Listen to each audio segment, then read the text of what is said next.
moving on over to the G.O.A.T mode knobs, you'll have several different options of four-wheel drive here. So we have a two-wheel drive option right here on top, a 4-low to the left, and then a 4-high to the right. Now this is that rubberized pad that we talked about earlier that also has the silicone backing. So I can get this wet without destroying any of its functionality, and it's not going to destroy any electronics. In the middle, we have what's known as Trail Control Assist. So if I click this button here, I can set a speed limit that I would like the vehicle to travel in while I'm off-roading.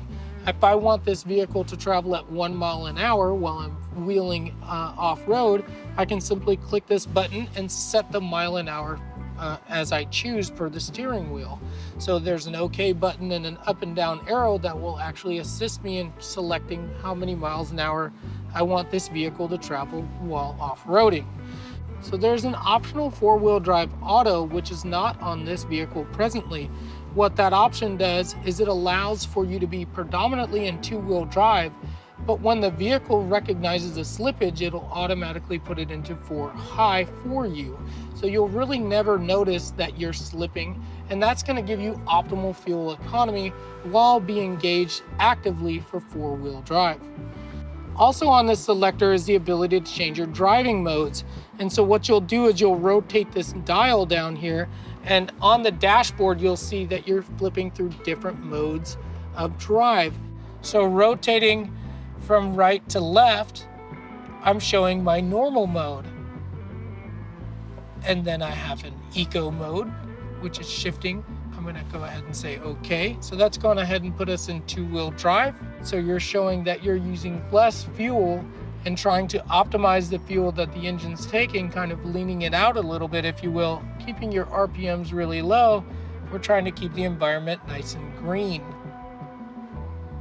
I have my sports mode located here. Then I have slippery when wet. As I mentioned previously, and you just seen or heard, my vehicle just went into 4-high. It's located down here under the digital RPM band. It's telling me what type of driving mode I'm in as far as my transfer case goes. So it just put us in 4-high right there. I'm gonna skip on over to mud and ruts.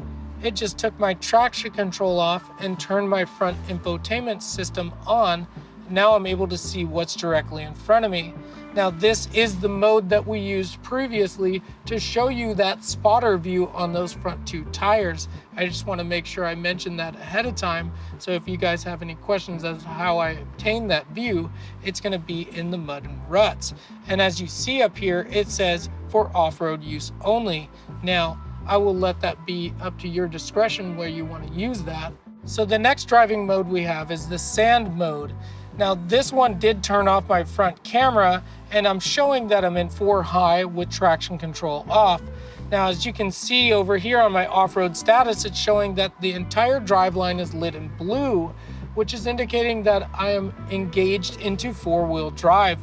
Now, some of these modes are not going to allow you to disengage from 4-wheel drive and go to 2-high, for example. And just to show you that clarity, I'm going to click 2-high right now, and it's going to say selected 4-wheel drive mode not available in this current mode. So in some cases, you won't be able to change it if you're using these modes.